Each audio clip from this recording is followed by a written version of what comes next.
Querida comunidad, segundo día de la Emerald Cup y tenemos el honor, el privilegio y la suerte de compartir un breve momento con una de las personas que ha marcado la historia y el desarrollo de la industria del cannabis, del cultivo del cannabis, un guía espiritual para muchas personas de la comunidad canábica, especialmente acá en California, porque además vamos a hablar con uno de los jueces legendarios de la Emerald Cup. Claro. Swami, de Swami Select, de California para el mundo. Thank you so much for your time, Swami. I want to present my respect and my acknowledgement and appreciation for your work and all you have done for this community. Buen día a todo el mundo de habla español. Yo soy Swami, pasé un buen tiempo en Colombia, Ecuador, Perú, en Argentina, Bolivia y conozco un poco sobre la gente de Sudamérica. Bienvenido al Emerald Cup. Thank you so much. Swami, you've been part of the Emerald Cup since the very beginning. You've been in the side of like production or also a judge for the cup. Well, my wife and I, Nikki, we have been judges in the Emerald Cup since the very beginning in 2004, and we're the only ones who've been all the way through. Right? The other ones died too much THC for them? No, I don't know. They just got too busy, other things and so on. So we didn't do any of the production. Well, actually, we do some of the production for this lounge with many other people, but mostly we do the judging just for the flowers, right?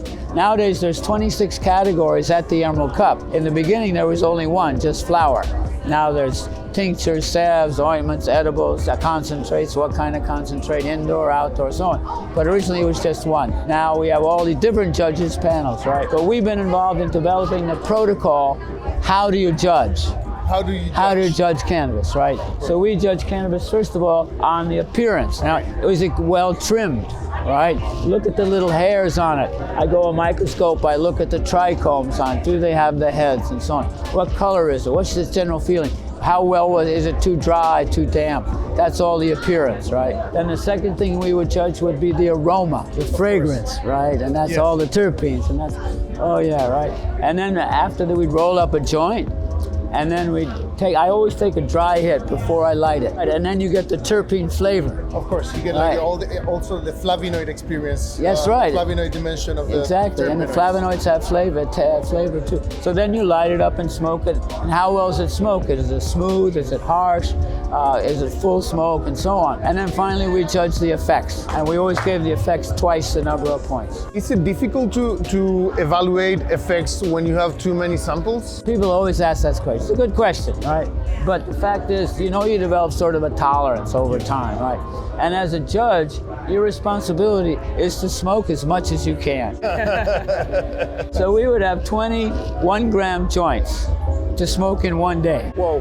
Right?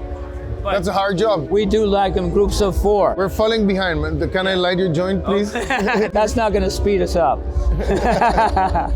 Okay, so at any rate, it's that quality of, there's a certain, you get a plateau, and then one joint will come along and all of a sudden, like, boom, you're here, you smoke 4, 6 joints, and all of a sudden, boom. That's the award winning. That's the one, right? And that's when you feel that lift. Whenever you smoke a joint, you get to a point where it's like, you know what I'm talking about?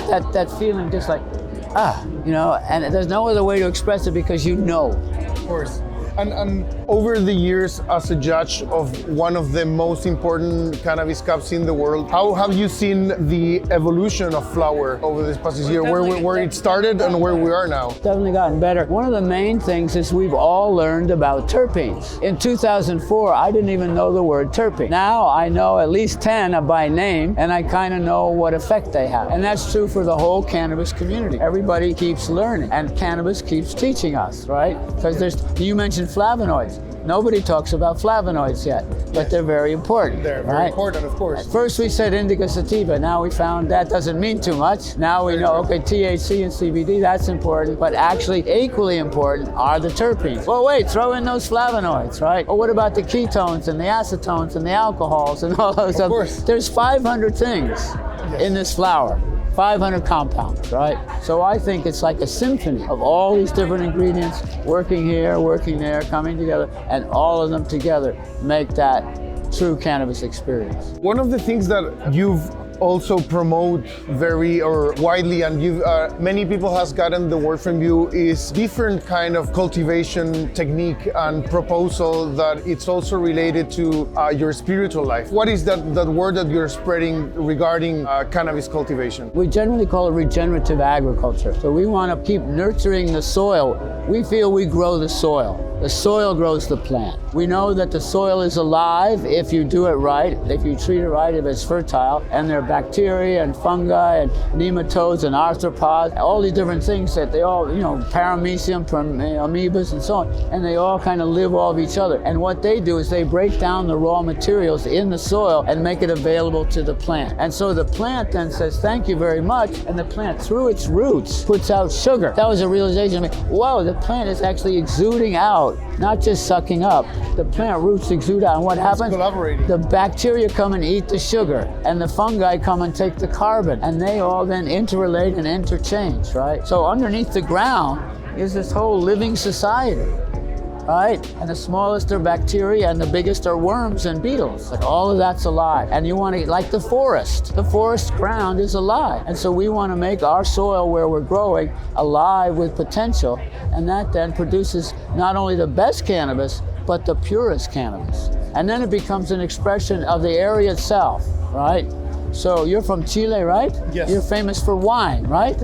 Yes. Wine reflects where it grows. So a certain wine growing in northern Chile is going to be different from one in southern Chile. Yes. The same with cannabis. And the more you do your regenerative agriculture, one of the things about that, call it closed loop. So I want to source all my materials that I feed the plant from either my own land or immediately around, right? So I have leaves from the trees, I have wood chips, I have my worm bin, I have my compost pile, and then up the hill I have a neighbor who has a farm for alpacas. So when you smoke my flower, you're smoking alpaca manure. It's a little bit of South America. Swami, thank you so much for your time. I appreciate your kindness, your words, and the knowledge that you've spread for our community. So on behalf of our cannabis community down there in Chile and Latin America, thank you so much. Thank you very much. I appreciate it. Thanks for inviting me on. Okay. Swami!